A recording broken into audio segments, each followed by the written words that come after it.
$1 million if you can heal these legs, fair trade, huh? If you were the one hearing a question like that, have you ever wondered why some people seem to use their wealth like a sword, cutting through everything without a second thought about what they slice or the lives they affect? Imagine, just for a moment, the arrogance of a man who has everything: money, power, respect. And yet, with all of that, he feels helpless in the face of something simple yet crushing, his own body failing him. What will that man do when the strength he once boasted about is now nothing more than a shell of bones and frustration? Before we continue following the dramatic developments ahead, don't forget to hit like and subscribe to give me motivation to keep bringing you more captivating stories. And where are you listening to this story from? Leave a comment and let me know. Now, let's return to the story. Jake Reynolds was a man who had known power. He had built it, shaped it, and used it with ruthless efficiency. A titan of industry, a man who had once entered a room and attracted all attention. Each of his words a decree. His company, once his pride, was a testament to his intellect, ambition, and his ability to bend the world to his will. But now, sitting in a chair from which he could no longer rise, the world no longer bent to him.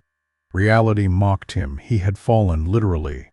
A horse, an accident, two events that forever changed the course of his life. His body, once a source of his strength, one of the things he trusted the most, now betrayed him. He had broken no longer the indomitable force he once was. Now just a weak man, silent in a wheelchair. It was in this state, in the painful surrender to his own fragility, that he sat at the table and uttered those words that night. Surprisingly, Mia Williams was not moved by his wealth. She was not overwhelmed by his history or the arrogance he carried like a smooth silk cloak. No, Mia saw a man, a real human being before her, with his own pain and darkness. She was a servant, yes, but she was also the one who saw him, truly saw him, in a way that no one else ever could. She saw the cracks beneath his surface, the way he tried to hide his fragility with mockery. But nothing could be hidden from her calm gaze. That evening was like any other evening, at least at first glance. The guests gathered to drink and chat. Jake settled in his chair at the center, sipped his drink, wearing the smile of a man who had mastered the art of pretending everything was fine. And yet it was there, the slight tremble in his hand, the stiffness in his legs, his empty gaze. The fake mask he wore would occasionally slip, but no one saw, no one cared, except for Mia. She moved through the room as usual, taking care of the guests' needs. But as she passed by him, he spoke, the words cutting through the silence like a whip, cracking the air. "I'll give you $1 million, he said, his voice deliberately loud so everyone around could hear.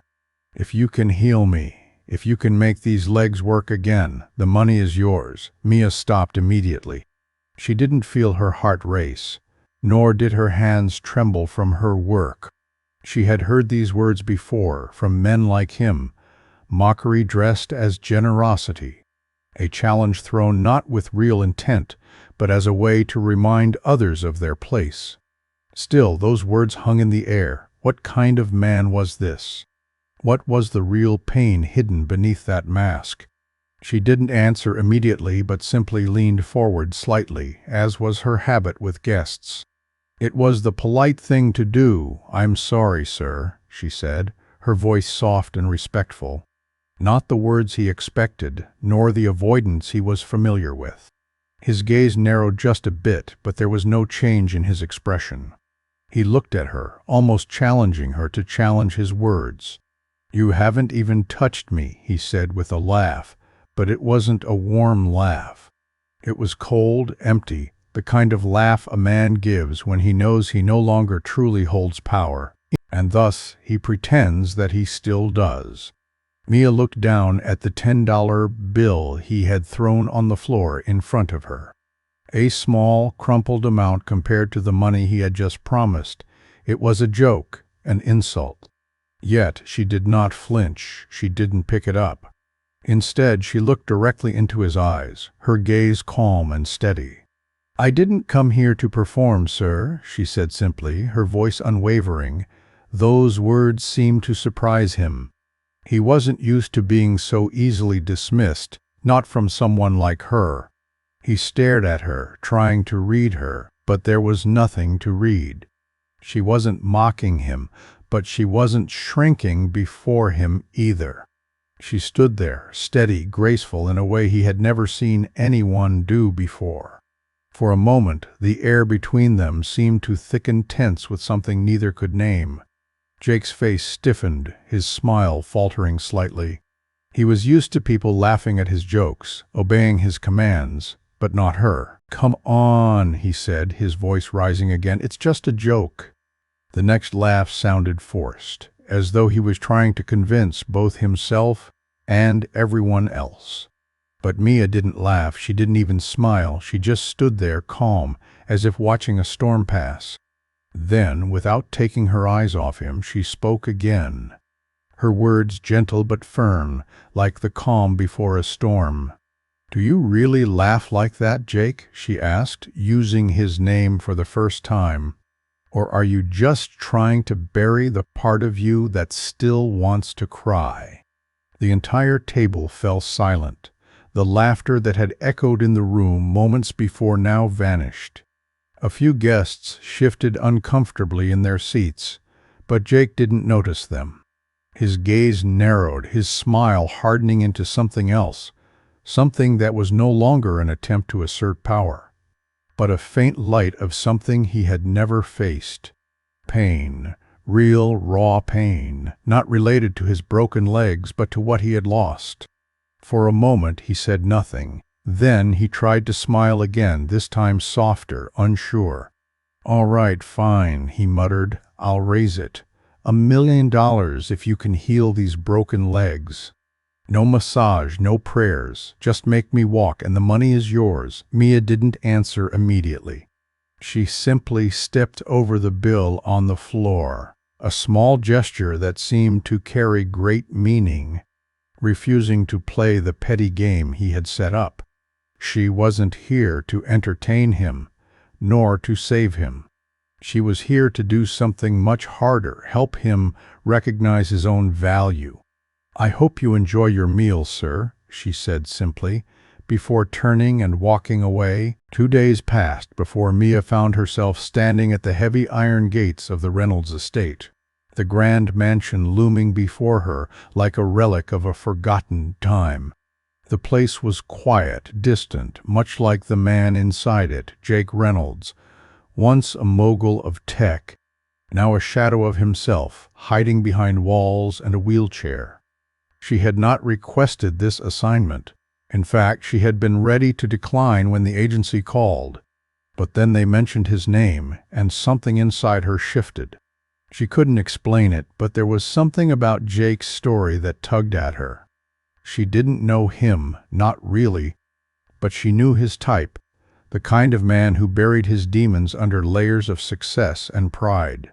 The gate creaked open with a dull sound, and she walked up the winding path that led to the front door, where the cool morning air filled her lungs with a quiet strength.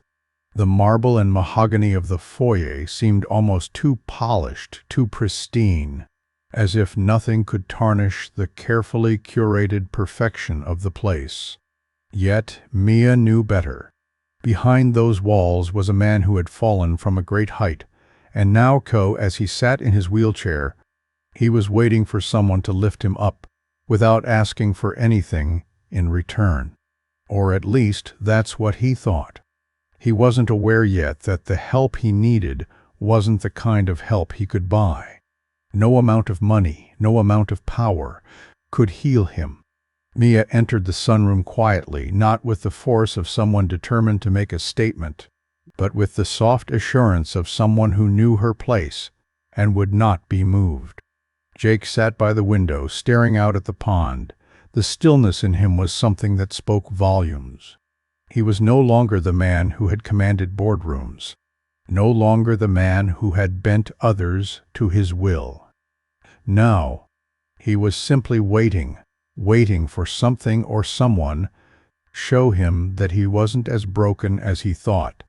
Mia, stepping softly into the room, didn't speak right away. She didn't need to. The silence between them was filled with more than enough words. "You," Jake said, his voice laced with an edge of disbelief. His eyes lifted to meet hers, and there was a flicker of something, recognition maybe, or frustration. "You again." Mia nodded, the corners of her lips turning slightly upward.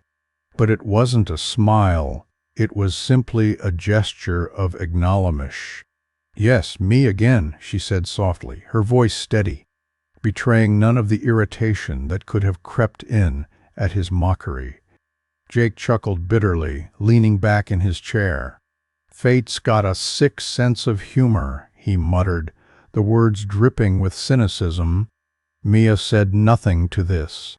She only placed her bag down on the sideboard, taking in the space around her. The room was grand, but the air was heavy, stagnant. There was no life here, no warmth. Jake, as if sensing her unspoken evaluation of the place, gestured toward his legs. "I'll sweeten the deal," he said, his voice louder now, as if to remind her of the price. $1 million, tax-free. You fix these legs and you're set for life." Mia took a deep breath and walked over to the sideboard, placing her things down with measured movements. Her gaze never wavered from him, even when he made his little joke. There was something in his eyes now, something more than the arrogance he had worn like armor the night before. There was fear, yes, but there was also something deeper, more profound. She didn't respond to his words right away. Instead, she simply stood there, her back straight, her posture calm. "I didn't come here for the money, Jake," she said, her voice soft but firm. "I came here to help you heal." He watched her, his eyes narrowing slightly as if trying to make sense of her calmness. But there was nothing to understand. Mia was a woman of few words. But her actions, her steady gaze, spoke volumes. She wasn't here to entertain him or to make him feel better about his life. Nor was she going to be intimidated by his mockery. She had seen far worse than him. She had been to the edge of hell and back. "You think you can fix me?" Jake asked, his voice dripping with incredulity. Mia met his gaze, unflinching. "I think I can help you try." There was a long pause. Jake's jaw tightened, and for the first time, Mia could see the cracks in his armor, the briefest flicker of vulnerability, of raw emotion that he hadn't allowed anyone to see in a long time. "What if I don't want to try?" he asked, his voice barely above a whisper, a challenge, a plea, all mixed together. "Then you'll stay just as you are," Mia replied simply, "stuck in the past, trapped by your own pain." Jake turned away, his gaze drifting back to the window. "What if I can't move past it?" Mia stepped closer, her voice soft but unwavering. "We all have our stories, Jake. We all have our pain. But that doesn't mean we have to be defined by it. You can either keep hiding from it, or you can face it and move forward." He looked at her then, really looked at her. And for the first time since she'd arrived, Mia saw a flicker of something close to hope, buried deep beneath layers of doubt and resentment. "I don't need your pity," Jake said finally, his voice raw, his pride making a last desperate stand. "I'm not here to pity you," Mia replied, her voice gentle. "I'm here to help you find your way back to yourself." There was a long silence between them, one that stretched on, heavy and laden with meaning. And in that silence, Jake understood something he hadn't realized before. He wasn't alone in this. And for the first time in a long time, He didn't have to carry the weight of his past by himself. He sighed, the sound deep and weary. "Fine," he muttered. "Let's see what you can do." Mia nodded once, her expression calm. "Good," she said, the words simple but full of meaning. "Then let's begin." The next few days were slower than Jake had anticipated. At first it seemed like nothing was changing, like everything was exactly the same. His legs still stiff, his body still locked in a chair, and his mind still haunted by the ghosts of the man he used to be. But in the moments between, when he allowed himself to observe the quiet rhythm Mia had brought into his life, it was subtle, like the tide rolling in slowly, but there was movement. Mia moved through the estate with an ease he couldn't quite place. She was like a shadow, never in the way but always present, always steady. She didn't rush him, didn't push him to perform, but there was something about her presence that made him feel as though, maybe, just maybe, he could stand up again. It wasn't that he believed it entirely, but the idea lingered like a scent in the air, hard to ignore. She spent her days tending to him with a soft but unyielding dedication. She would help him sit up, guide his arms to lift weights, stretch his legs gently in ways he hadn't allowed anyone to do for months. The exercises were simple, yet they made his muscles burn, a reminder that his body was capable of feeling something, anything, other than numbness. Jake didn't complain. He gritted his teeth and forced himself to go through the motions. Oh. But there was something about the silence that made it more bearable. When he was with her, the world felt quieter, less harsh. One morning, Mia entered the sunroom to find Jake staring out at the pond, his legs stretched out in front of him, his cane resting beside him. He hadn't moved in hours, just sat there, staring as if the world beyond the glass would offer him something he couldn't find inside himself. She didn't interrupt. She simply moved to the side, placed a tray of food beside him, and sat down on the couch across the room. Jake didn't look at her, didn't say anything. His fingers twitched slightly at the edge of his chair, a subtle indication that he was aware of her presence. "Isn't it funny," he said after a long silence, his voice low, "how you can have everything and still feel like you've lost it all?" Mia watched him, her eyes soft. "It's not funny, Jake. It's just the way life works sometimes. We get so focused on building something that we forget to live inside it." Jake turned his head, the look in his eyes sharp. "So now you're a philosopher? I didn't realize that was part of the deal." She smiled faintly, but didn't respond. "No," he continued, his voice tinged with bitterness. "Oh, I've got nothing left. Not the company, not the money, not the respect. What's left when you've lost everything that made you who you thought you were?" Mia tilted her head, studying him carefully. "What if what you've lost isn't really lost, Jake? What if it's just waiting for you to see it differently?" He looked at her, the edges of his mouth curling downward. "You're going to tell me I'm still the same man, aren't you?" "No," she replied softly, her gaze steady. I'm not. But you're still a man. And that's enough." For the first time, Jake didn't snap at her. Instead, he sighed deeply, the weight of it all pulling him down, but not completely. He wasn't sure how to explain the exhaustion that gripped him, physical, emotional, all tangled up together. But there was something in Mia's voice, something in the quiet certainty of her presence, that made him feel like maybe he didn't have to explain it at all. That afternoon, Jake asked her to help him with his stretches again. His body ached, but he pushed through it, focusing on the movement, not the pain. Mia stood behind him, guiding his arms, helping him lift his legs, encouraging him without pushing him too hard. It was a slow, deliberate process. Each motion felt like a small victory, like a crack in the wall that had been built around him. With every stretch, every movement, the memory of his old self, of the man he had been before, everything fell apart, seemed to come back to him just a little more. It wasn't much, but it was something. After the exercises, Jake leaned back in his chair, wiping sweat from his forehead. "You're a good nurse," he muttered, his voice quiet, almost grudging, "but you don't need to fix me." "I'm beyond fixing." Mia didn't say anything at first. She just looked at him, her eyes kind. "Maybe," she said finally, "but you don't have to be fixed, Jake. You just have to be." He met her gaze, a flicker of something too raw, too vulnerable to name, passing between them. Jake didn't speak for a long time. He just sat there, staring out at the pond again, the weight of his thoughts pressing down on him. Mia stayed in the room, but she didn't say anything more. She knew better than to push him.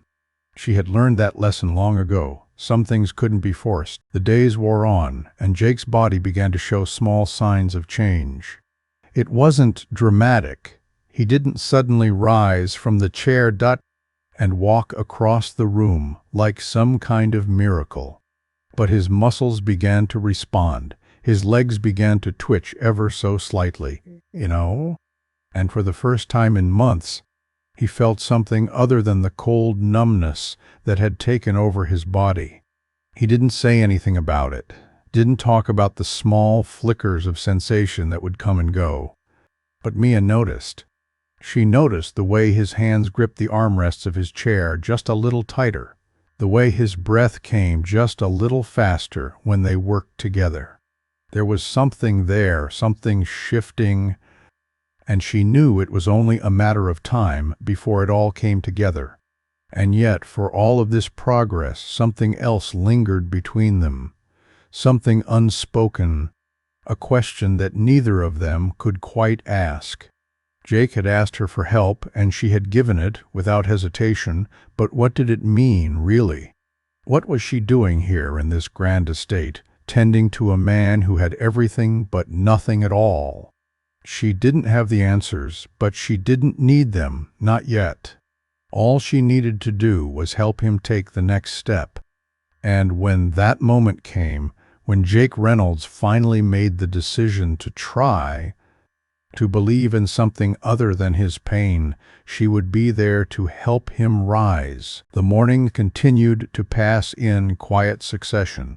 The kind of routine that settles into the bones without being noticed. But in the background there was change, a slow, steady shift that Jake wasn't yet ready to acknowledge. He couldn't say exactly when it started, but one morning he found himself awake before dawn, sitting at the edge of his bed, staring at the space where his legs should have been moving.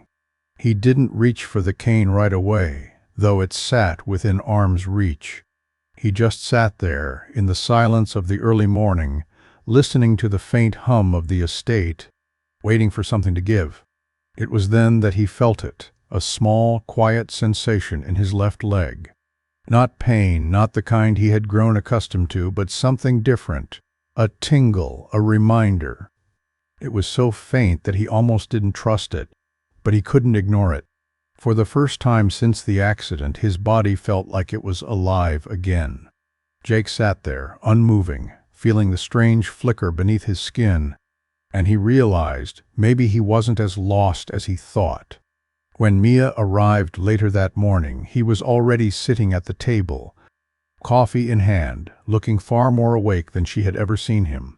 She entered the kitchen as always, moving with a quiet grace, but paused when she saw him. His back straight, his eyes steady. The air in the room felt different. "You're up early," she said, her voice soft but tinged with surprise. Jake glanced up at her, his gaze not quite meeting hers. "I couldn't sleep," he said, his voice rough, as if the words had been gathering in him for too long. Thought I'd try something different." Mia didn't say anything for a moment, watching him with a quiet, knowing look. She could feel the shift in him, the way the air between them had changed.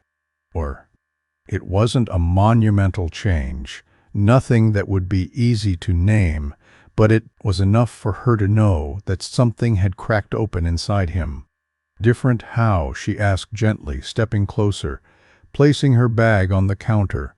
Jake hesitated, his eyes flicking to his legs before he looked away. "I don't know," he said quietly. I think I felt something." She raised an eyebrow, her interest piqued. "What did you feel?" His voice faltered for a moment, but then he spoke, as if forcing the words out of a place deep within him.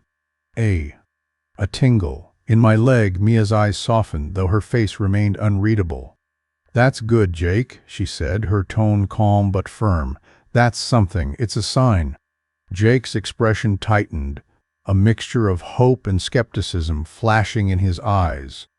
"A sign of what?" he muttered, more to himself than to her. "I've been waiting for something to change for so long. Maybe I'm just imagining it." "No," Mia said softly, but with certainty. "You're not imagining it. Your body remembers what it was once capable of, and it's waking up again." He didn't respond right away. His fingers gripped the edge of the table, the knuckles turning white as he wrestled with something inside. There was a part of him that wanted to believe it, that wanted to believe that the sensation, however small, was a step towards something greater. But there was another part of him, the part that had been battered by years of rejection, by the weight of failure, that resisted. He had spent so much time denying his own body, denying the possibility of ever being whole again, that the idea of healing, of recovery, seemed almost impossible. Mia stood silently by the counter, watching him. She could see the internal struggle warring in him, and though she didn't say anything, she didn't need to. Her presence was enough. Jake finally let out a long breath, his shoulders sagging as if the weight of his own thoughts had grown too heavy. "What if I can't do this?" he asked, his voice quiet, vulnerable for the first time since she had arrived. "What if I'm just stuck here? What if this is as far as I get?" Mia didn't approach him. She didn't offer words of false reassurance. She simply spoke, her voice soft and grounded. "Healing is never easy, Jake. It's not about doing it perfectly or doing it fast. It's about doing it no matter how small the steps seem, and you've already taken the first one." He met her gaze then, his eyes searching hers, as if looking for something to hold on to, something to believe in. There was no pity in her gaze, no judgment, just quiet understanding. "Step by step," she repeated softly, almost to herself. "That's all it is." Jake looked down at his legs again, the numbness of them still a heavy presence. He had spent so long ignoring them, pretending they didn't exist, as if by doing so he could control his pain. But now, with Mia's steady voice, he felt the first stirrings of something else, something he couldn't control, something he couldn't ignore. The rest of the day passed in its usual rhythm. Jake worked through his exercises, each one more difficult than the last, each one a reminder of just how far he had fallen. But there was something different now, a quiet resolve that wasn't there before. His body still trembled with weakness, his legs still refused to follow the commands of his mind.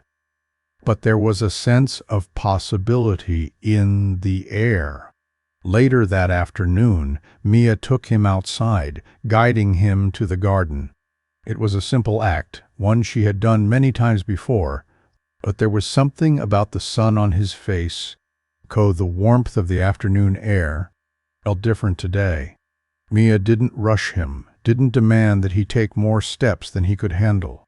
She simply stayed beside him, her presence a constant, steady reminder that he wasn't alone.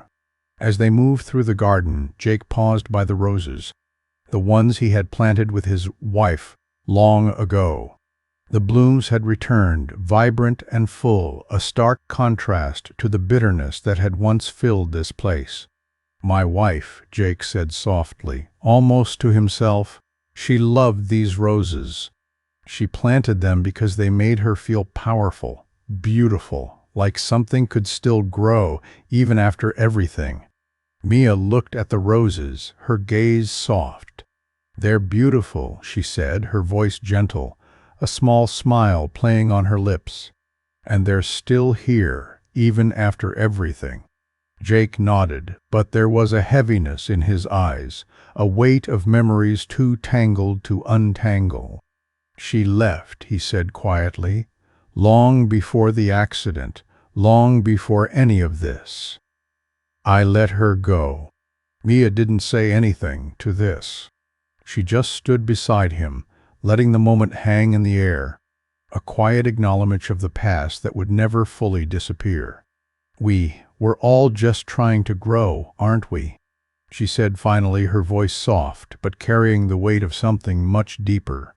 Jake's gaze lingered on the roses for a moment longer, then he turned away, his hand gripping his cane with newfound determination. "I guess so," he muttered, "I guess so." They walked on in silence, not because there was nothing left to say, but because the quiet spoke more than words ever could. The next few days carried with them a kind of quiet tension, the kind that settles into the bones and doesn't quite leave, not even when the sun shines and the birds sing outside.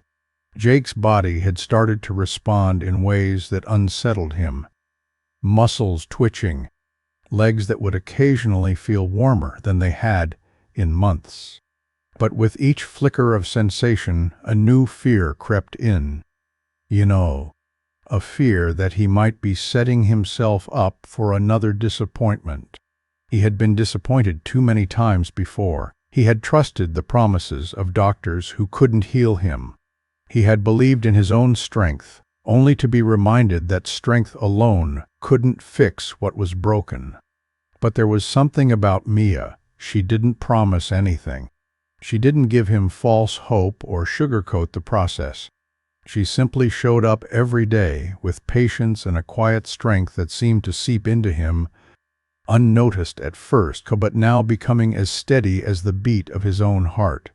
The morning sun filtered through the heavy curtains of the sunroom, casting long golden shadows across the room.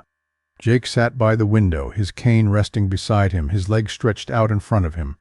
The house was silent, the kind of silence that settled into the corners of rooms and seemed to make the walls feel closer.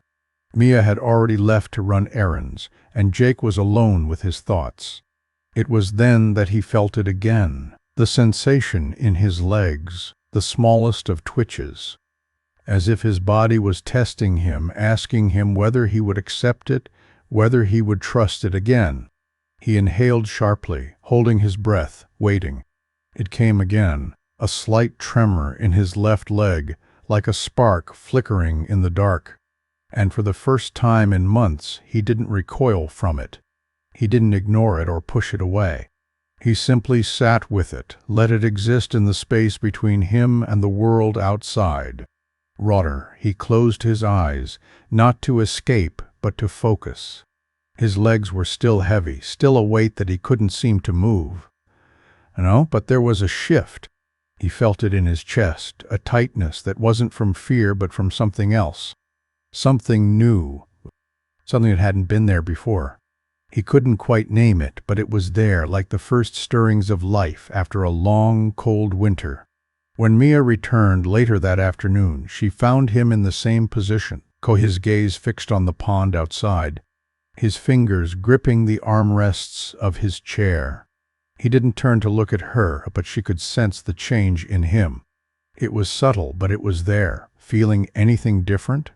she asked, her voice calm, as though she already knew the answer. Jake didn't respond immediately. He simply nodded, his eyes still focused on the still water. "A little," he muttered. "A twitch, maybe?" "It's not much, but it's something," Mia smiled, a soft, knowing smile, but she didn't say anything. There was no need to. She simply moved toward him, her hands resting lightly on the back of his chair, her presence steady and grounding. "I think you're closer than you realize," she said, her voice a whisper, like the soft rustling of leaves in the wind. "But this isn't about how fast you move, it's about how you move forward, one step at a time." Jake turned his head slightly, meeting her gaze. There was no mockery in his eyes this time, no arrogance. There was only something else, a quiet vulnerability, the kind of rawness that only comes when a person is finally ready to face themselves, to admit that they don't have all the answers. "I don't know if I'm ready for this," he said softly, his voice betraying a flicker of doubt. "What if I can't do it? What if I try, and it's all just a lie?" Mia didn't hesitate. She leaned down slightly, her face close to his. "You don't have to do it alone, Jake. That's the whole point." He met her eyes again, and for a moment there was no more bravado, no more pride. There was just the man, raw and stripped of all pretense, looking for something he didn't quite know how to find. "I've been alone for so long," he whispered, "even when I was surrounded by people. I don't know how to trust anyone anymore, not even myself." Mia's eyes softened. She placed a hand on his shoulder, her touch light but firm, a silent promise. "Trust comes in pieces," she said. "It's not something you can force, but you're learning, Jake. Every day, you're learning to trust again." "And that's enough for now." Jake exhaled slowly, a heavy, weary breath. For a long moment they sat in silence, the weight of his words hanging between them. The sun was beginning to dip lower in the sky, casting a warm, golden light across the room. The shadows stretched longer, but they didn't feel as oppressive now. The air was thick with something, hope, maybe, or at least the possibility of it. "Maybe you're right," Jake said finally, his voice quieter now, as if the very act of speaking had lifted something from his chest. "Maybe I'm not as alone as I thought." Mia nodded, her gaze never leaving him, not anymore. They sat like that for a while, the world outside quiet and still, the weight of the past still there, but not quite as heavy. Jake knew the road ahead wouldn't be easy. He knew there would be more days of struggle, more moments of doubt. But something had shifted, just enough to make him believe that he could move forward, step by step, no matter how small the step seemed. "Let's get started again tomorrow," Mia said softly, breaking the silence. "One more step." Jake nodded, the tiniest hint of a smile tugging at his lips. "One more step," he repeated. "That's all it takes, right?" "That's all it takes," Mia said, her voice steady like the promise of the dawn. As the evening stretched on, Jake found himself sitting at the piano again, inco the familiar keys beneath his fingers. He didn't play the grand pieces that he used to, the ones that had once filled rooms with his power, control. Instead, he played something simpler, something softer. It was a melody that had been inside him all along, waiting to be heard. Mia stood in the doorway, watching him, the faintest smile on her lips. For the first time in a long while, Jake didn't feel like he was just playing to fill the space. He was playing for himself. The days began to blur together in a quiet rhythm, each one marked by the slow but steady progression of Jake's recovery. His body, once a prison of pain and paralysis, was beginning to respond in ways that felt unfamiliar. Small, tentative movements that spoke of possibility rather than defeat. But it wasn't just his body that was healing. Something deeper was shifting, something within the marrow of him that he couldn't quite name yet. Mia, as always, was there. Not in a hurry, not pushing him forward, but present, steadfast and gentle, offering him space to move and to think. She was patient, but she wasn't indulgent. She didn't allow him to linger too long in his doubts, but she never forced him to rush. She understood the pace of healing, understood that sometimes the most important thing was simply being there when someone was ready to move forward. And Jake, for the first time in a long while, found himself looking at the world through a different lens. It wasn't about the power he had once wielded or the money that had once defined his worth. It wasn't even about his legs anymore. It was about something far more elusive, something that came with time and the space to confront what had been buried for so long. It was about learning how to breathe again, how to simply be. That morning, after their usual routine of stretching and exercises, Jake found himself in the library. He had not stepped foot in there since the accident, had avoided it, in fact, like it was a tomb holding all the remnants of the man he used to be. But today, something inside him shifted. He wheeled himself slowly into the room, his hands trembling slightly on the wheels, his breath shallow as if he were stepping into a place he hadn't quite earned yet. But there he was, standing at the threshold of the past, looking for something. He ran his fingers along the spines of the books, some familiar, some forgotten. There were books on business, books on strategy, books on leadership. All of them seemed to mock him now. The man who had once devoured them had vanished, leaving behind only the shadows of ambition. Jake's fingers paused on one spine in particular, and he pulled the book free. It was an old, leather-bound volume, its pages yellowed with age. The title read The Art of Surrender. Jake opened it to the first page, but he didn't read the words. He simply let them wash over him. The idea of surrender had always been foreign to him, something he had rejected with the same force he had rejected weakness. To surrender was to admit defeat, but what had he really been surrendering to all these years? Power? Control? It had been a game he had played so well, that he had convinced himself it was all that mattered. Now sitting alone in the quiet of the library, surrounded by the ghosts of his former self, Jake realized something. Surrender didn't have to mean giving up. It could mean giving in to the truth of who he was. Broken, yes, but still here, still capable of feeling, still capable of change. Mia entered the room just as Jake closed the book. She stood silently by the doorway, watching him, her eyes soft but knowing. He didn't look at her, but he could feel her presence steady and grounding. "You've been avoiding this room," she said softly, her voice carrying the weight of understanding. Jake looked down at the book in his hands, a small chuckle escaping him. "I guess I thought the man who used to sit here wouldn't want to face what's left behind." Mia took a few steps forward, her gaze never leaving him. "The man who used to sit here is still here," she said gently, "but he's different now. He's learning." Jake met her eyes then, for the first time truly meeting her gaze. There was no mockery, no deflection.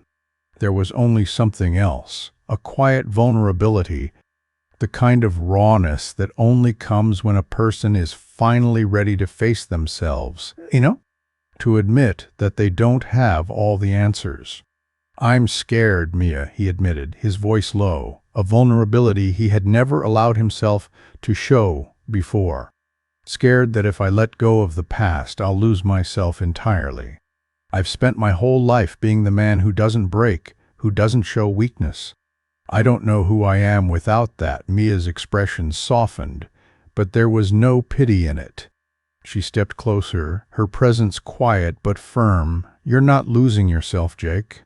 You're rediscovering who you were meant to be. Healing isn't about getting back to who you were. It's about becoming who you were always meant to be." Her words settled into him, taking root in the space between his ribs, where his heart had once raced with ambition and fear. He didn't speak right away. He just sat there, the book still in his hands, feeling the weight of what he was holding, The weight of everything that had brought him to this point. It was all there, every mistake, every failure, every moment of pride that had caused him to fall. But it was also here, the possibility of something new, something that was not defined by his success or his pain. Mia remained silent, giving him the space he needed. She didn't need to fill the silence with words. She just needed to be there, and that was enough. After what felt like an eternity, Jake closed the book and placed it gently on the table beside him. His hands shook slightly, but he didn't look away from it. "I don't know how to let go," he said softly, almost to himself. "I don't know if I can." Mia sat beside him, her presence a quiet force. "You don't have to let go all at once," she said gently. "You just have to be willing to let it go, piece by piece. You've already started." Jake took a deep breath, letting the air fill his lungs, feeling the tightness in his chest loosen just a little. Maybe it wasn't about fixing everything all at once.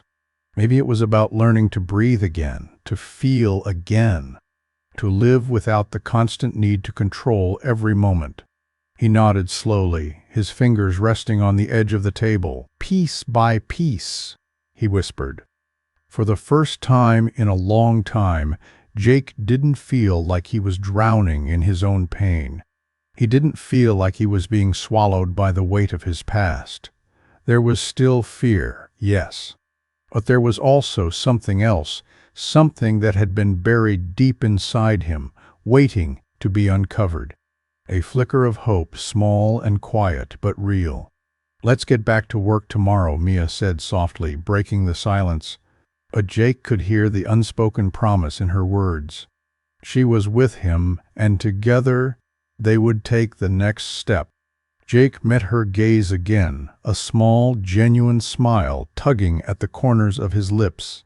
"Tomorrow," he repeated, the word a promise to himself as much as it was to her. The next morning, the first rays of sunlight crept through the tall windows, casting soft light on the marble floors of the estate. The quiet, the stillness felt different now. It wasn't oppressive anymore, like a tomb of silence, but something lighter, something that held the promise of possibility. Jake sat in his chair, his fingers tapping against the armrests, the familiar heaviness in his legs still there. But something was changing. He didn't feel as if his legs were completely dead anymore. There was warmth in them now, like a small spark, flickering and refusing to be extinguished. Mia entered the room quietly, as always, her presence a steady pulse in the midst of his unease. He could feel her before he saw her. There was something grounding about her that had begun to make even the darkest corners of his mind seem just a little less threatening. He didn't need to say anything, didn't need to ask for help. She simply knew when to give him space, when to push him, when to let him find his way. "Ready?" she asked, her voice low, steady. Jake looked at her, meeting her gaze for the first time with something akin to determination, even if he couldn't quite name it.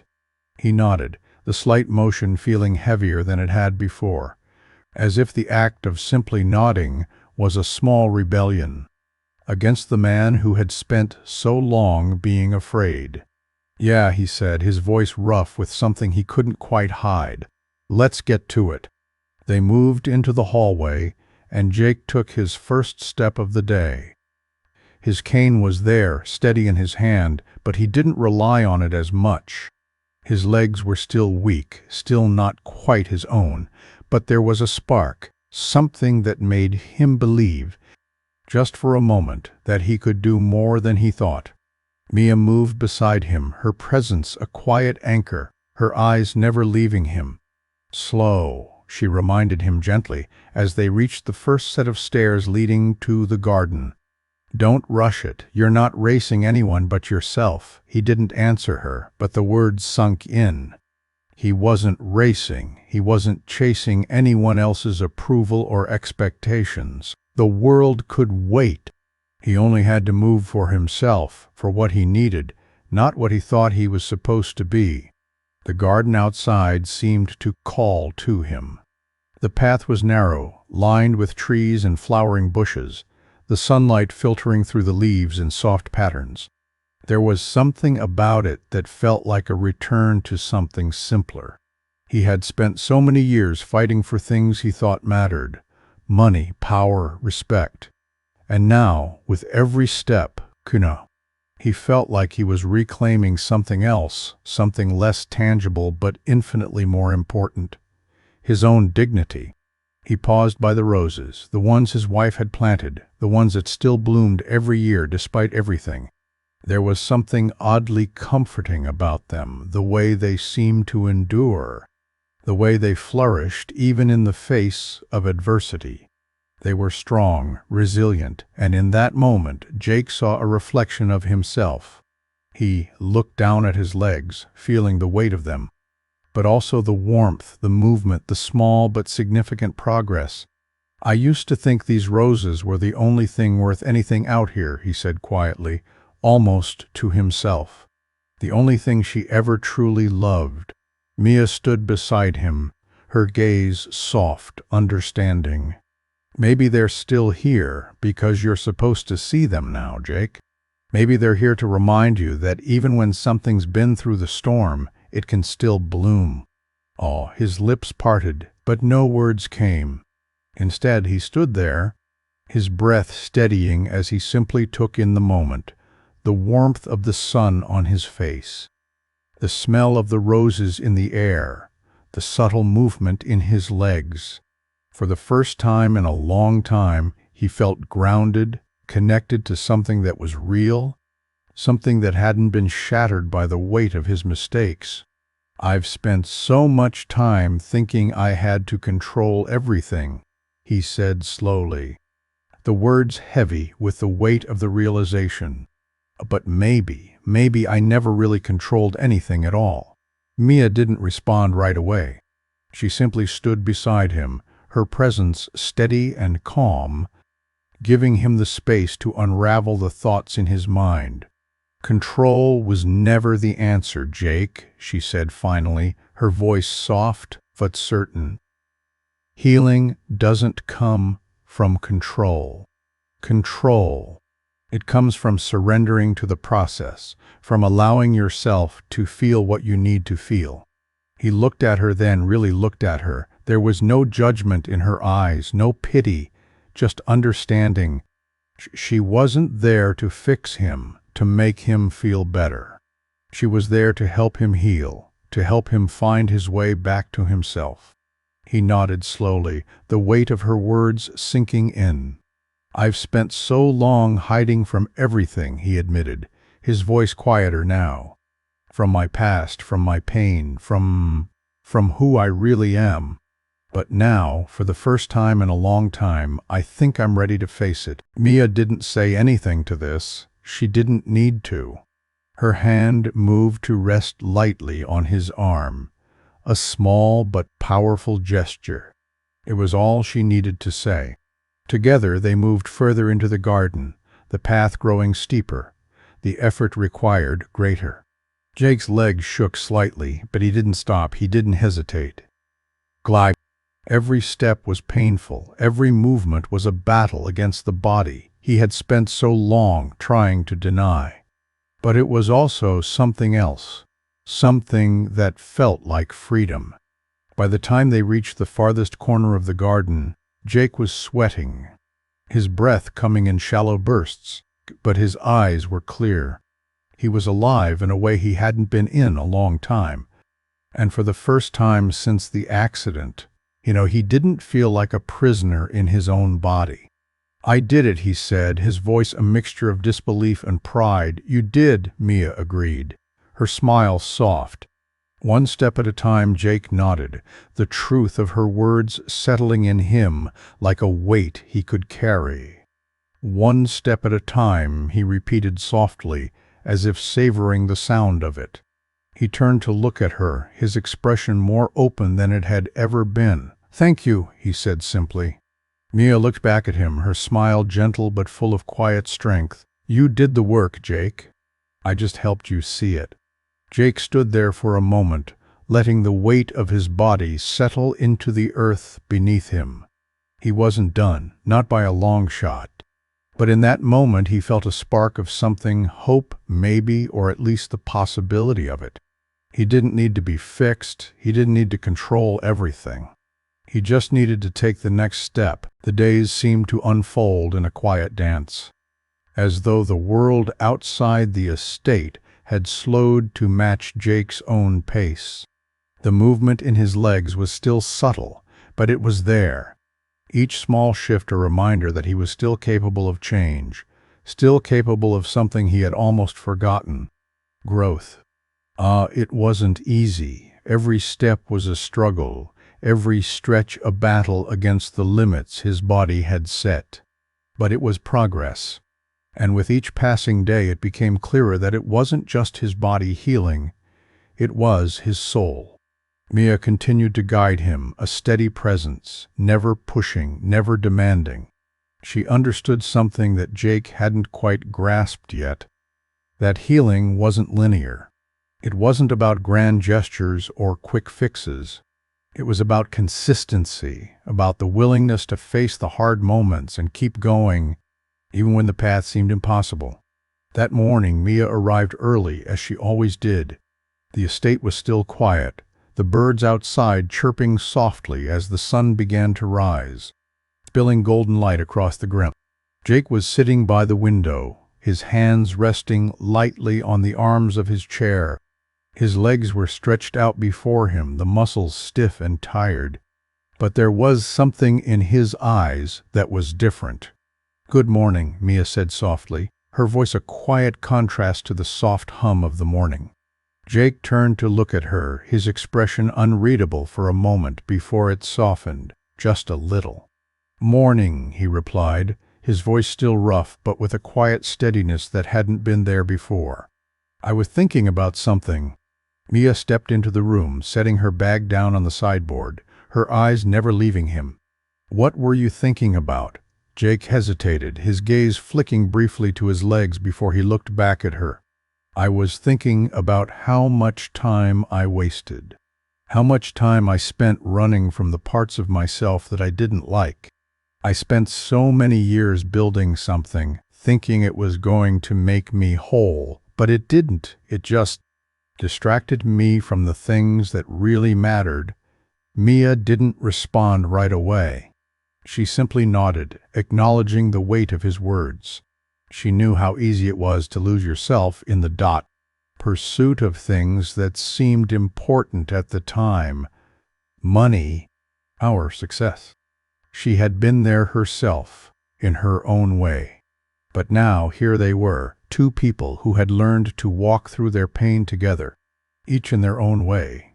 "What do you think matters now?" she asked softly, her voice carrying the weight of her own experiences. Jake's eyes flickered with something: uncertainty, maybe, or fear. But there was something else, something deeper, stirring beneath the surface. "I don't know," he admitted quietly. "I don't know what's left to build. All I know is that I want to start again. But I don't know how to begin." Mia's expression softened, and she walked over to where he sat, standing beside him without saying a word. She didn't need to offer him solutions, didn't need to give him answers. She just needed to be there, to remind him that he wasn't alone.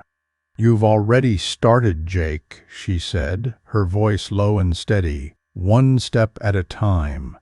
"That's all it takes." Jake looked at her, the weight of her words settling into him like a quiet understanding. He hadn't realized it before, but she was right. It wasn't about building something grand or achieving some distant goal. It was about moving forward, step by step, finding his way back to the pieces of himself that had been lost along the way. They spent the rest of the morning working through his exercises, as they had done every day. Jake still struggled with the movements, still winced with the pain of pushing himself beyond what he thought was possible. But today was different. Today there was a new energy in him, something that wasn't there before. It was the belief that maybe, just maybe, he could move again. After the exercises, Mia suggested they take a walk outside. The weather was warm, the air thick with the scent of blooming flowers, and the sun was beginning to climb higher in the sky. Jake wasn't sure he was ready for it, wasn't sure his legs would hold up, but there was something in the air today, something that made him believe he could try. Mia helped him to his feet, steadying him as he reached for his cane. It felt different today, the cane a symbol of support rather than a crutch. With her by his side, he felt like he could face the world again, one step at a time. They moved slowly down the path, the gravel crunching beneath their feet, the trees swaying gently in the breeze. Jake's legs trembled with each step, but he didn't stop. He kept going, one foot in front of the other, his body still weak, but his spirit stronger than it had been in months. "You're doing it," Mia said quietly, watching him closely. Jake didn't answer right away. He was focused on the path ahead, the movement of his legs, the way his body responded to each step. He didn't feel perfect, didn't feel invincible, but he felt something else. He felt alive. "I didn't think I'd ever get here," he said, his voice soft but filled with a quiet wonder. "I didn't think I'd ever move again, not like this." Mia smiled faintly, her eyes softening as she watched him. "You're moving, Jake, and that's enough." They continued their walk, the distance between them and the rest of the world shrinking with every step. Jake didn't know what the future held, didn't know how long it would take to find his way back completely. But for the first time in a long time, he didn't feel like he was drowning in the weight of his past. He was simply walking, step by step. The days began to stretch out before Jake like a road with no end in sight. Long, uncertain, and yet somehow, for the first time in months, there was a strange sense of direction. The healing wasn't immediate. There was no sudden miracle. His body was still stiff, still reluctant to follow his mind's commands, but there was something different now. Something in the air between him and the world that made him believe he could keep moving, even if it was only inch by inch. Mia stayed with him, her patience unshaken, as steady and constant as the sun that rose every morning. She never rushed him, never demanded more than he could give. She simply showed up day after day, and that in itself made all the difference.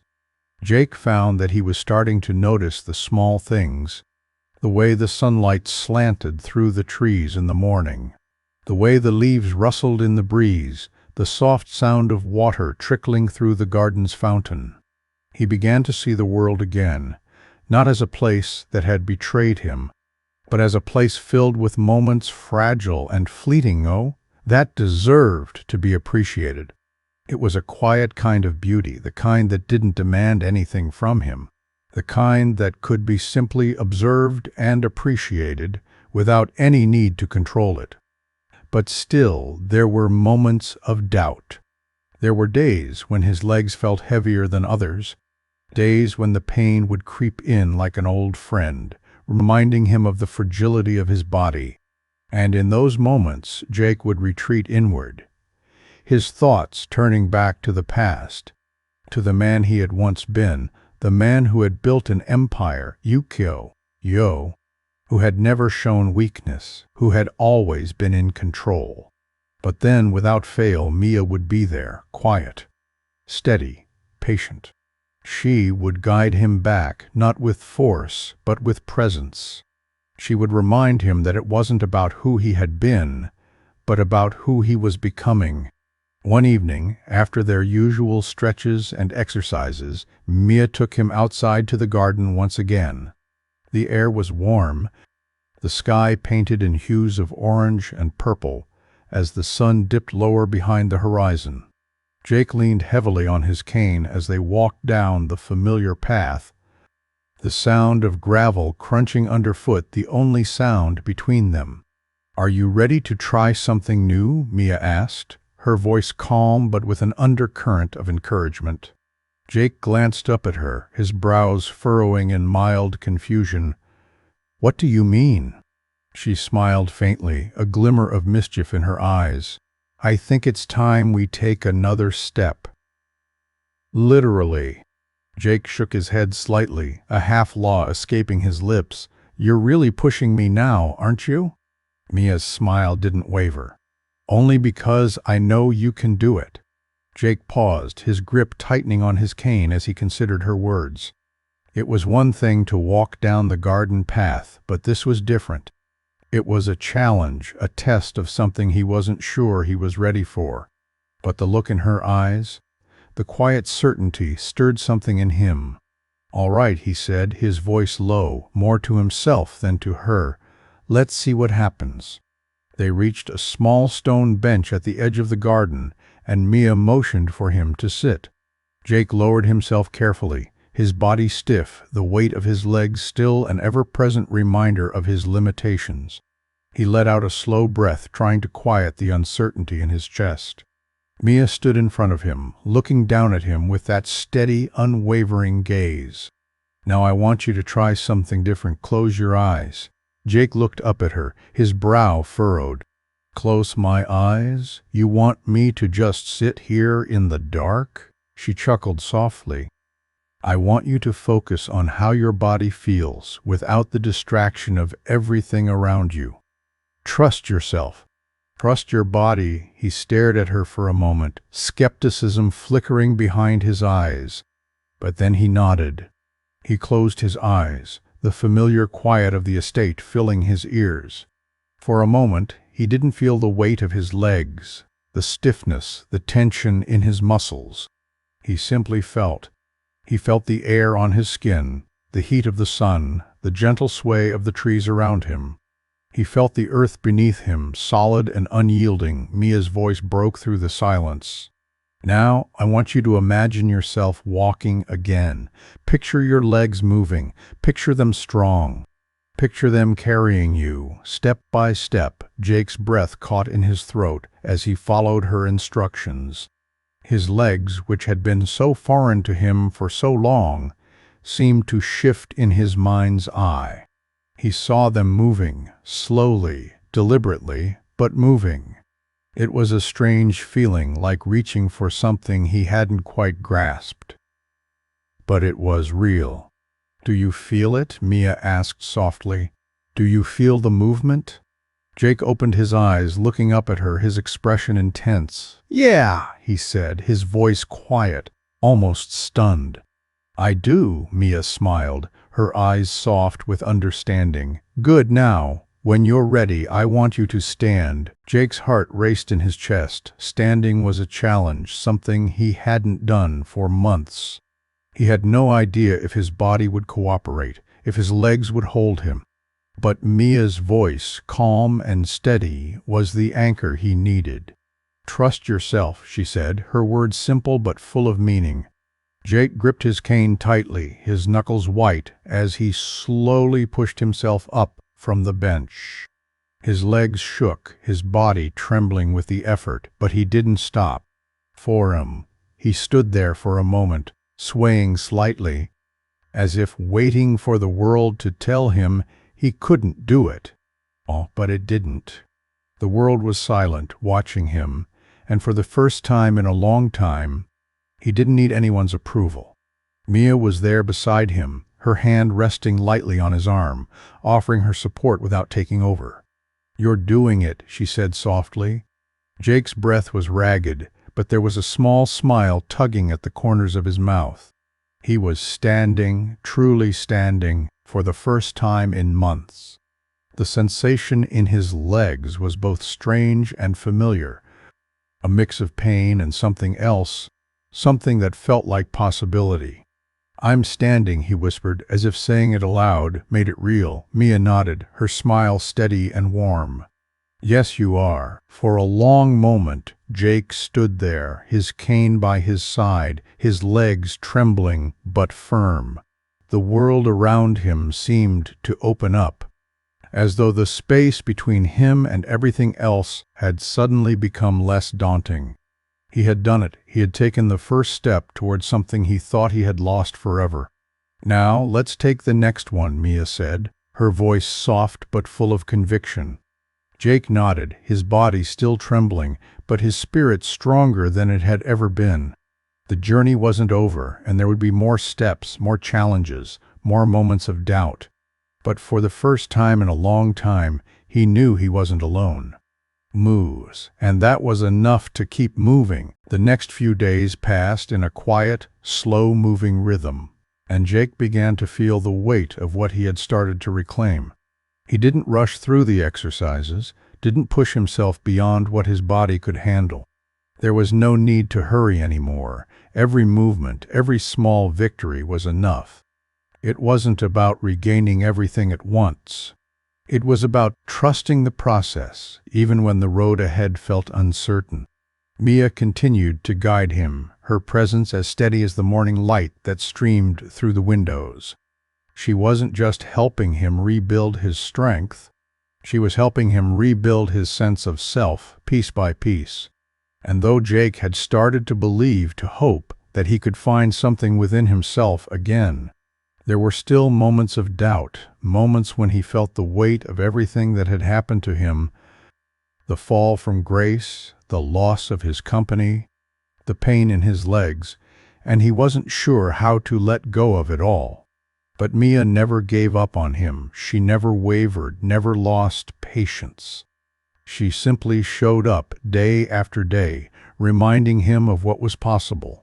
And each day Jake felt himself coming back to life, a little more than the day before.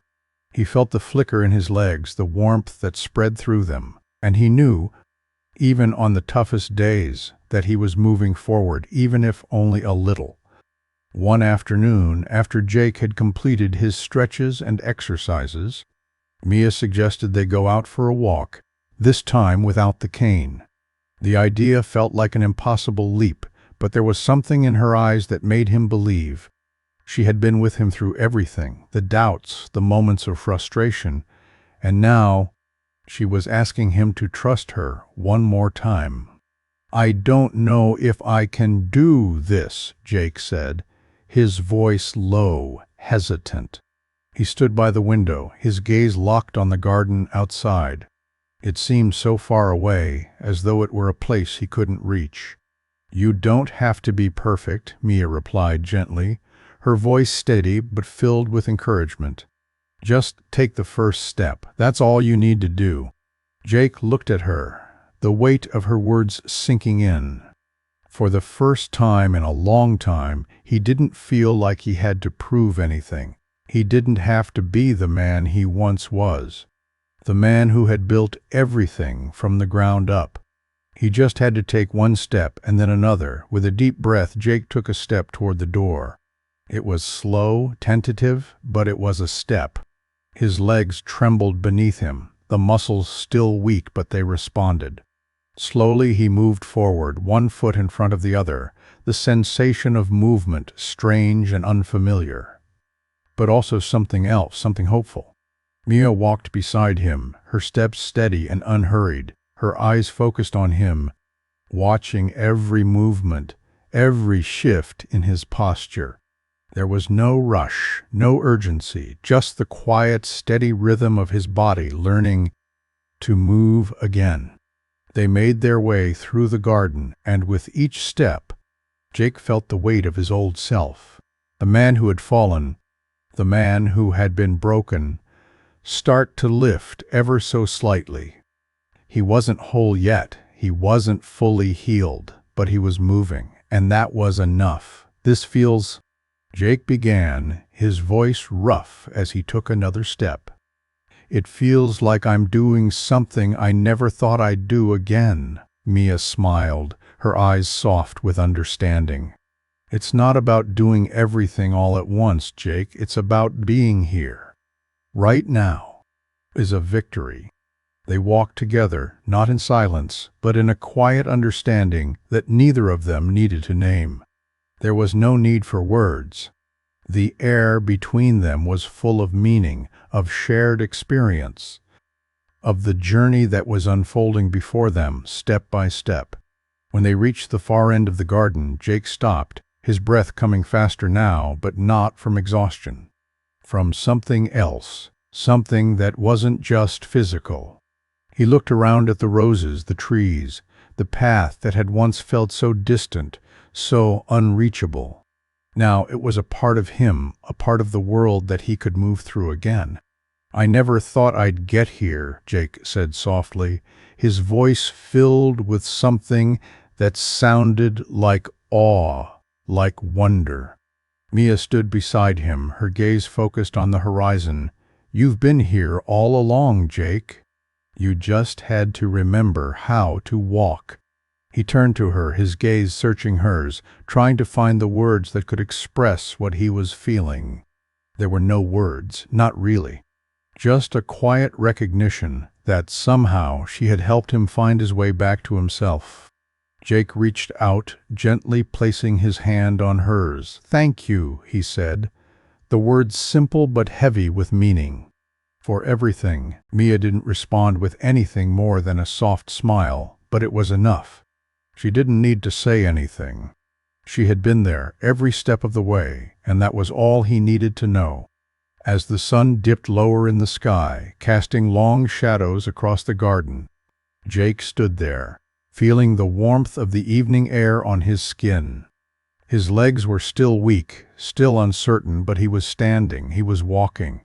And for the first time in months, he didn't feel like a man defined by his failures. He felt like a man who had begun to rise again. "We'll take another step tomorrow," Mia said, breaking the silence, her voice full of quiet confidence. Jake nodded, a small smile tugging at his lips. One more step. And for the first time in a long time, he believed it. The days stretched into weeks, and the steady rhythm of Jake's recovery became part of the natural order. There were no dramatic moments, no grand revelations. It wasn't like the stories he'd read as a younger man, those stories where people overcame incredible odds in a single stroke of brilliance or strength. His journey was quieter, more subtle, and yet it was no less profound. Mia remained a constant, like the calm that follows a storm, an anchor in the turbulence of his own uncertainty. She never rushed him, but neither did she let him fall into complacency. She asked for nothing from him except that he show up, that he be present in each moment, no matter how small. And with her by his side, Jake found himself doing things he hadn't believed possible, taking steps, both literal and metaphorical, that moved him farther from the man he had been, and closer to the man he could still become. One morning, as the sun broke through the heavy curtains and the air in the estate felt thick with the promise of a new day, Jake woke up with an unfamiliar feeling in his chest. It was the kind of quiet energy that precedes something important, something unspoken. He felt different today, not because his legs were magically healed, far from it, but because something had shifted in his heart, something that went beyond his physical body. Mia was already there when he entered the sunroom, setting down a tray with a cup of coffee and a plate of toast. The small ritual had become something comforting, something that grounded him even on the hardest days. She looked up as he entered, her eyes kind but knowing. She always knew when he was on the cusp of something. She had learned to read him in ways that others couldn't, in ways that Jake himself often couldn't. "Good morning," she said, her voice as steady as always, but with a hint of something else in it today. "How are you feeling?" Jake paused for a moment, not quite sure how to answer. He wasn't sure if it was his body speaking or something deeper within him, but for the first time in a long time, he didn't feel the ache in his bones, the tension in his muscles. He felt lighter. He felt like he was waking up, not just from a nap, but from something much deeper, something that had kept him in the dark for so long. "I feel different," he said slowly, his voice quiet, but carrying the weight of something profound. "Not better, not perfect, but different, like something shifting inside me." Mia set down the tray and sat across from him, her eyes focused on him in that way she had, never judging, observing. She didn't speak right away. She simply waited for him to say more, as she always did. "I'm not sure what it is," Jake continued, his voice rough with the weight of his own thoughts. "But I think I'm starting to understand something that I've been trying to ignore for so long." Mia tilted her head, her expression softening. "What's that?" Jake hesitated. His fingers drummed lightly on the edge of the table, the motion absent-minded, but the thoughts in his mind were anything but. "That all the things I thought would fix me, they didn't, and all the things I thought I needed to control, they didn't matter. I spent so much time trying to build a life that I thought would make me happy. But the more I focused on that, the more I lost touch with the parts of me that really mattered." Mia didn't interrupt. She let him speak, knowing that this was something he had to say, something that had been building up inside him for longer than he realized. She had been waiting for this moment, for him to see that it wasn't the outside world that needed fixing, but the way he saw himself within it. "You're not the man you were before, Jake," Mia said softly, after a long pause. "And that's not a bad thing. You're not defined by your past. You're defined by what you choose to do now. You've been given a second chance, but it's not a second chance to go back. It's a chance to start something new." Jake met her gaze, his heart heavy with the truth of her words. "I'm not sure what that means yet," he said quietly, "but I think I'm ready to find out." For the first time there was no hesitation in his voice. There was no lingering doubt, no fear of what the future might hold. There was only the quiet realization that he had spent so long trying to control his destiny, when, in reality, it had always been about letting go, about trusting in the process, about trusting in himself. Mia smiled gently, her eyes reflecting something that was both proud and knowing. "That's all you need, Jake. Willingness to try." They sat in silence for a moment, the weight of their conversation settling between them, but not in a way that felt heavy or oppressive. It was a quiet understanding, a mutual recognition of how far they had both come. Jake was no longer just a man in a wheelchair. He was a man on the edge of something new, something real. Later that afternoon, Mia took Jake outside again, this time with no cane in hand. She had guided him through so many exercises, so many small steps, but today was different. She didn't need to tell him what to do. She simply offered him the space to make the choice himself. They walked down the garden path, the gravel beneath their feet soft and familiar. Jake's legs were still weak, still unsteady, but something had shifted in him. His movements were slow, but they were no longer tentative. He was walking because he wanted to, not because he had to. Each step, though small, felt like a declaration of something that had been missing from his life for far too long. "And see, I don't need to walk for anyone else," Jake said quietly, his voice steady but filled with something he hadn't felt before. "I just need to walk for myself." Mia didn't answer, but her smile was enough. There was no need for words now. Jake had found his own truth, and he was walking toward it with each step, no matter how small. As they reached the edge of the garden, Jake stopped and looked out at the horizon, the sun beginning to dip below the trees. There was a sense of peace in the air, a quiet stillness that seemed to echo his own state of mind. He wasn't whole yet, he wasn't fixed, but he was moving, and that was enough. "I'm not done," Jake said softly, his voice full of resolve, But I'm getting there.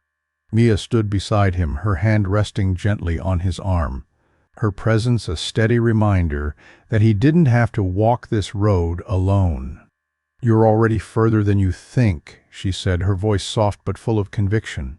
Jake turned to look at her, his heart full of something new, something like hope, but more like acceptance. "Thank you," he said simply. Mia smiled. "I'm just here to walk with you." And in that moment, Jake realized that it wasn't just about walking. It was about finding his way back to himself, step by step. The road ahead was still long, but for the first time in a long time, he felt ready to face it. Days blurred into one another, as the momentum Jake had found began to shape his days, each one building on the last. It wasn't the kind of quick, dramatic transformation that often captivated the media or the masses. It was quieter, slower, and more profound. Jake was rebuilding his life from the ground up, one step at a time, not rushing, but steadily walking through the long tunnel of his own pain and fear, knowing the light at the end of it was something he could reach. Mia remained with him, a steady guide through the labyrinth of his recovery, offering not just the physical support, but the emotional grounding that Jake had unknowingly craved for years. There was a power in her presence, a quiet, unshakable power that helped him remember who he was beneath the layers of his own doubt and pride. She wasn't here to fix him, to make him the man he used to be. She was here to help him find out who he could still become. There was a day, not so long after their walk in the garden, when Jake woke before the first light of dawn, a strange sense of urgency in his chest. It wasn't a fear of what the day would hold, but something else, something that made him feel as though his body, his spirit, were ready to push further. He wasn't sure what had sparked it, but he felt it deep within him. He was standing on the edge of something, a new beginning, a new chapter in his life, and he didn't want to waste it. He sat up in bed, the familiar weight of his legs still present, but less overwhelming.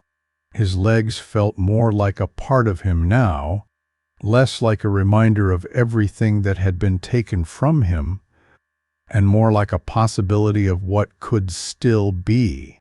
He swung his legs off the bed, his feet touching the cool floor for the first time without hesitation. The room was still dark, but the faintest hint of morning light was starting to creep through the curtains. Jake sat still for a moment, letting the quiet of the house wash over him. It was peaceful, the kind of stillness that invited reflection. In the past, he would have been drowning in the noise of his thoughts, the pressure to perform, to succeed. But now, in the absence of all that, he found space to simply breathe. The thought crossed his mind that for so long he had lived as if he was trying to outrun something, his failures, his fears, the parts of himself he didn't want to see. But now, he realized, the only thing he needed to outrun was the man he had been. He didn't need to prove anything to anyone, least of all to himself. He simply needed to be. A soft knock on the door broke his reverie, and Mia entered, as she always did, with that quiet grace that had become so familiar to him. She smiled at him, her eyes warm, as she noticed the change in him, the slight shift in the way he held himself. She didn't need to ask anything. She simply came in, sat beside him, and said, "How are you feeling?" Jake didn't answer right away. He was still processing the shift that had happened inside him, the sense that something was awakening in him that he had been denying for years. Finally he spoke, his voice low but steady. "I feel different, like I'm standing in a place I've never been before." Mia nodded, her gaze soft but knowing. "That's because you are. You're standing in a new place, Jake. And you don't have to rush. You don't have to be anything but yourself." For a moment he simply looked at her, the weight of her words sinking deep within him. He had spent so much of his life trying to live up to the expectations of others, trying to be the man they expected him to be. But here, with Mia, he didn't need to be anyone but himself. And for the first time he realized that was enough. "I think I'm ready to try something new," Jake said quietly, the words almost foreign on his tongue. "I'm ready to move forward, but this time I don't want to do it alone." Mia looked at him then, her expression soft but filled with a quiet strength. She knew this moment had been coming, this realization that Jake had finally stepped into the man he was meant to be, not the man he had been forced to become. "You never have to do it alone," she said, her voice steady and warm. "You've already got everything you need inside you, Jake. All you need to do now is trust yourself." He nodded slowly, the weight of her words settling into his chest. He had spent so much of his life looking outward for validation, for success, for answers. But now, for the first time, he realized that the answers weren't out there, they were inside him. And the first step, his first real step, was trusting himself enough to take it. Later that day, Mia helped him through his exercises again, this time with a new focus. It wasn't just about strength or flexibility. It was about movement, about letting his body do what it was capable of doing, without fear or hesitation. Jake focused on his breathing, on the quiet rhythm of his heartbeat, and for the first time, he didn't feel like he was fighting his own body. He was listening to it. As the afternoon sun began to fade, they went outside again, this time with no cane, no crutch. Just Jake, his body, and the earth beneath his feet. His legs still trembled with the effort, but he didn't stop. He kept going, step by step, trusting the process. "I'm not doing this to prove something," he said, his voice low but sure. "I'm doing this because I can." Mia walked beside him, not guiding him, not leading him, but walking with him, a silent partner in his journey. "Exactly," she said quietly. "You don't need to prove anything. You just need to be. And that's enough." They walked together, the gravel crunching underfoot, the evening air cool and fresh. Jake felt the weight of his legs, but he didn't mind it. It wasn't the weight of defeat anymore. It was the weight of becoming. When they reached the garden, Jake paused, looking out at the roses, still blooming, still strong.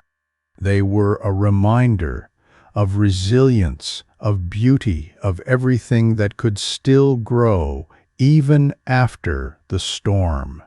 "I never thought I'd get here," Jake said softly, his voice full of awe, full of something deeper than just physical recovery. "But I'm here." Mia stood beside him, her hand resting gently on his arm. "You've always been here," she said, her voice full of quiet understanding.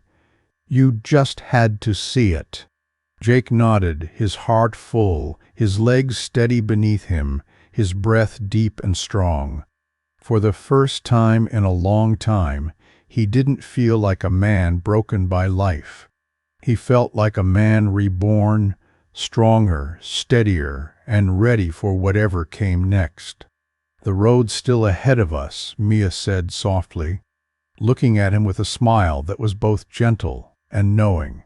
"I'm ready," Jake said, his voice full of quiet resolve, one step at a time. And with that, they walked forward together, not knowing exactly where the road would lead, but knowing they didn't have to walk it alone. Thank you for following this story on Shoe Stories. If this story moved you, taught you something, or made you reflect on the meaning of silence, please like, subscribe to our channel, and let us know where you're watching from in the comments below the video. Your voice matters. Let it be heard, whether it's in silence or loud, and don't go anywhere. Click on one of the videos displayed on your screen to watch more powerful stories about dignity and unexpected heroes. We'll see you in the next story.